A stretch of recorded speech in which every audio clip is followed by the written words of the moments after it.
Continuamos con el desarrollo de la información aquí en UPAO Noticias, a través de la señal digital 3.1 HD, Vive UPAO Televisión y por el fanpage Vive UPAO TV. Son las 5:27. Vamos a dialogar enseguida con la doctora Ana María Burga Vega. Ella es jefa de epidemiología de la región La Libertad, para que nos informe sobre los casos de dengue que se han identificado en nuestra región y qué acciones, qué estrategias está desarrollando el gobierno regional para poder contrarrestar esta enfermedad viral conocida pues como el dengue. Doctora Ana María Burga, bienvenida a UPAO Noticias. Buenas tardes. Buenas tardes, ¿cómo están? Bien, muchas gracias por siempre aceptar nuestra convocatoria. Queremos informar, como es nuestra misión, doctora Ana María Burga, al público acerca de cómo se está tratando esta nueva enfermedad, bueno, que no es nueva aquí en el Perú, pero que han surgido casos en estas últimas semanas y quisiéramos que usted nos informe al respecto y qué acciones están desarrollando para controlar esta enfermedad viral del dengue, doctora Burga. Muy buenas tardes con todos. Sí, efectivamente, el dengue es una enfermedad que se conoce desde mediados del siglo pasado y que básicamente se ha ido extendiendo por el mundo, dada el calentamiento global y dada la tropicalización de algunas áreas, ¿no? Por eso es que nosotros tenemos el vector, que es el mosquito que transmite el dengue, desde el año 1994 en la región La Libertad, y desde el año 2000 tenemos brotes de dengue, ¿verdad? Ya prácticamente el mosquito y la enfermedad se han hecho endémicos en nuestra región, pasando por picos, ¿no? Hiperémicos o epidémicos, básicamente en los meses de mayor temperatura del año, que es cuando el vector se desarrolla y se reproduce con mucha mayor rapidez, ¿no? Por la temperatura. Y existe pues el riesgo de que hayan casos también en estas épocas del año. Bien, ahora sobre los casos, ¿en qué regiones o qué provincias específicamente, doctora, se han identificado ya los primeros casos, repito, de dengue en La Libertad?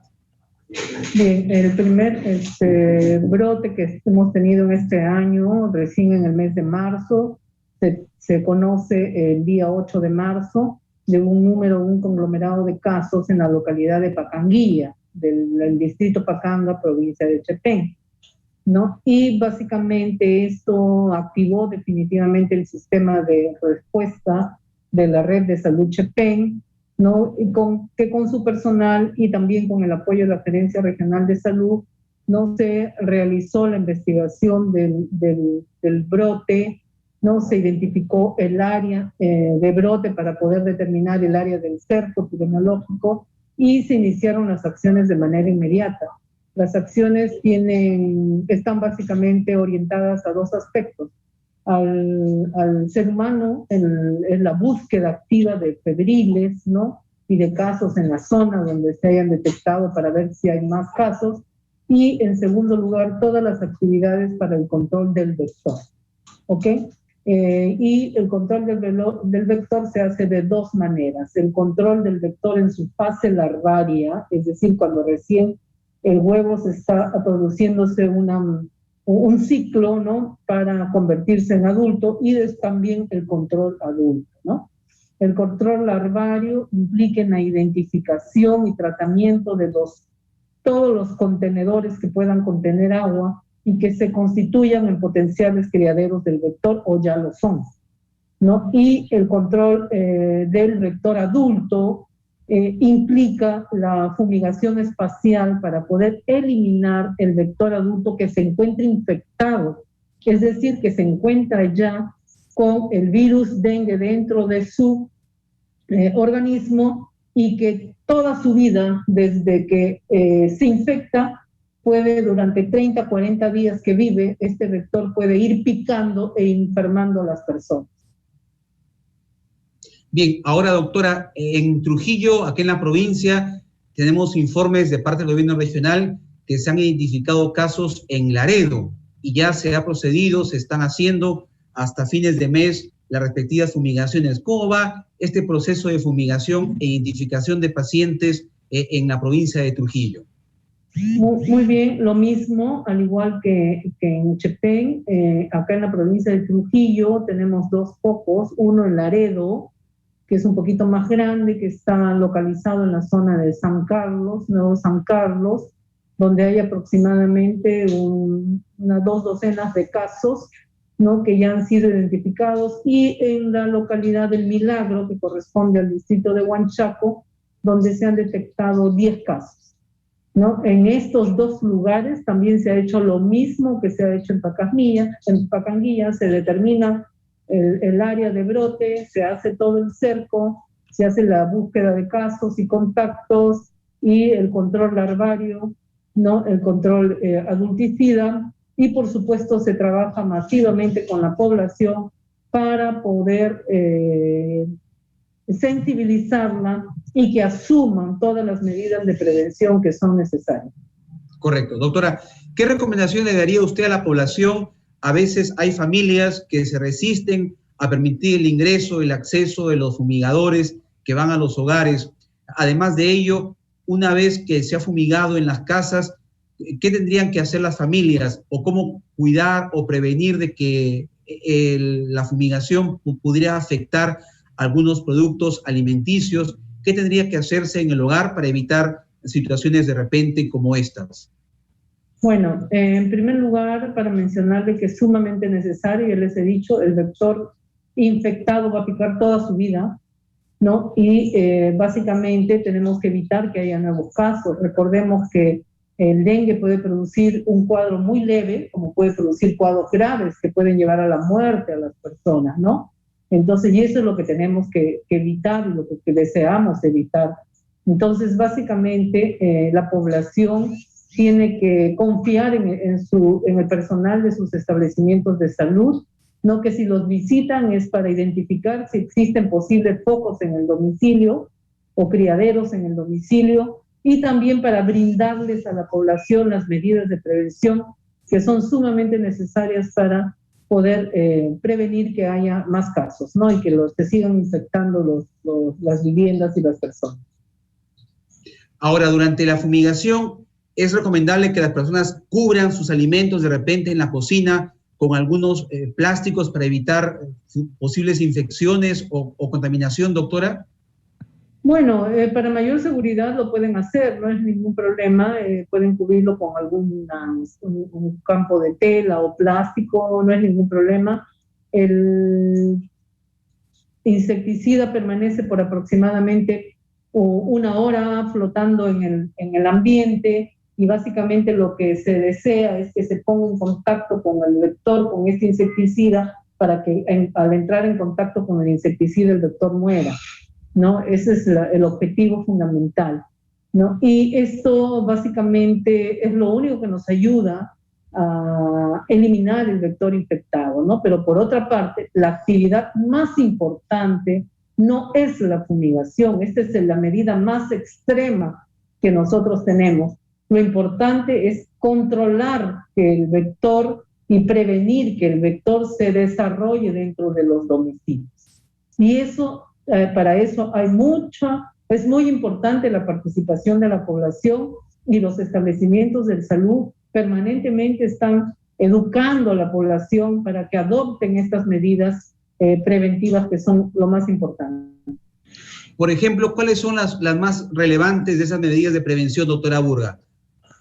Bueno, lo primero es que tenemos que conocer al vector, y lo que tenemos es que el vector básicamente se desarrolla dentro de los domicilios porque se desarrolla mejor con el agua, no la que está en el campo, en la tierra, los charcos, sino con el agua que se encuentra dentro del domicilio, es decir, agua limpia, pero estancada, ¿no? Entonces, si nosotros no cuidamos adecuadamente esos recipientes donde necesariamente podemos de repente conservar agua por razones de que no tenemos un abastecimiento las 24 horas del día, Entonces, esa es la oportunidad que tiene el vector para dejar los huevos en las paredes de estos recipientes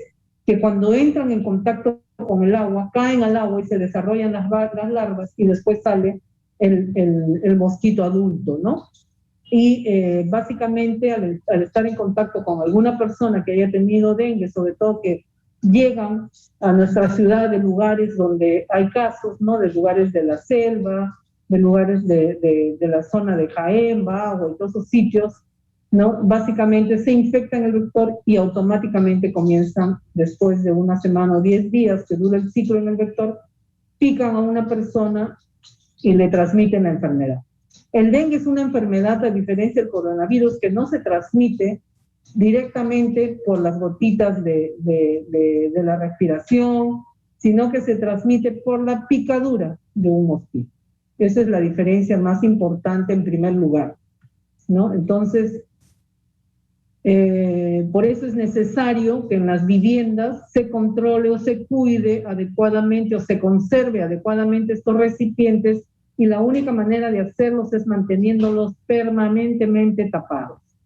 Si no los mantenemos permanentemente tapados, tenemos la obligación de diariamente escobillarlos, cepillarlos, por si acaso el vector haya colocado sus huevos y puedan estos ser eliminados, ¿no? Si no, inmediatamente la reproducción se produce.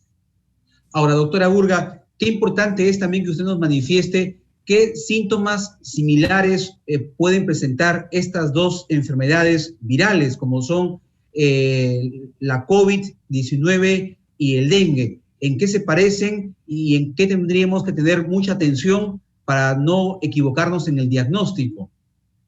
Ok. Básicamente, en ambas enfermedades, las sintomatologías más comunes son fiebre, ¿ok? Dolor de cabeza, dolor de cuerpo, dolor de todas las mialgias o dolor de articulaciones, todo eso se pueden producir en ambas enfermedades. También puede haber dolor de garganta en dengue, podemos encontrarlo. Y eso a veces un poco que confunde a las personas.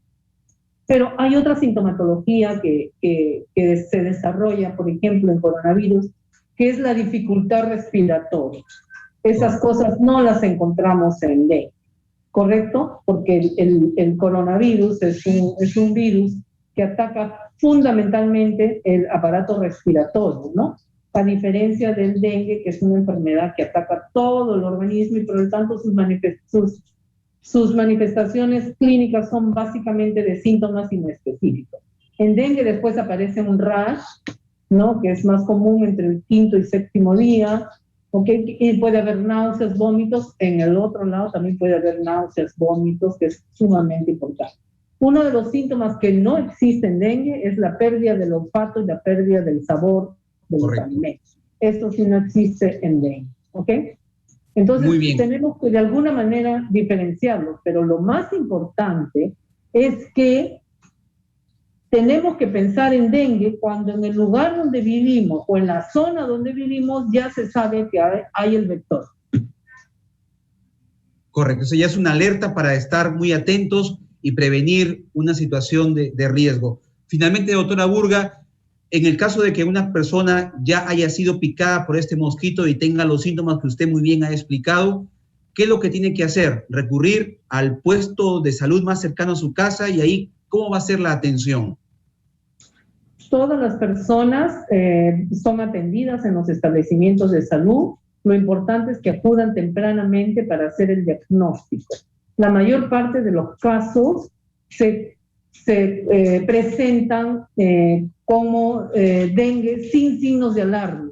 Es decir, son casos leves con las manifestaciones que yo ya les he expresado, ¿no? Entonces, estas personas pueden ser mantenidas en su domicilio. Generalmente se les da analgésicos para el dolor, porque hay mucho dolor en el cuerpo, y se les administra, por ejemplo, el paracetamol, que es el analgésico que más comúnmente se puede dar en estos casos sin que cause ningún problema en las personas, ¿correcto? Y estas personas deben mantenerse en sus habitaciones ¿no? Básicamente con mosquiteros en sus camas, con mosquiteros, para evitar que vengan zancudos sanos a picarle y después estos se infecten y vayan a picar a otras personas más. Entonces, eso es sumamente importante. Pero la persona tiene que estar alerta a ciertos signos de alarma que nos indican que ese caso puede pasar a constituirse en un caso grave.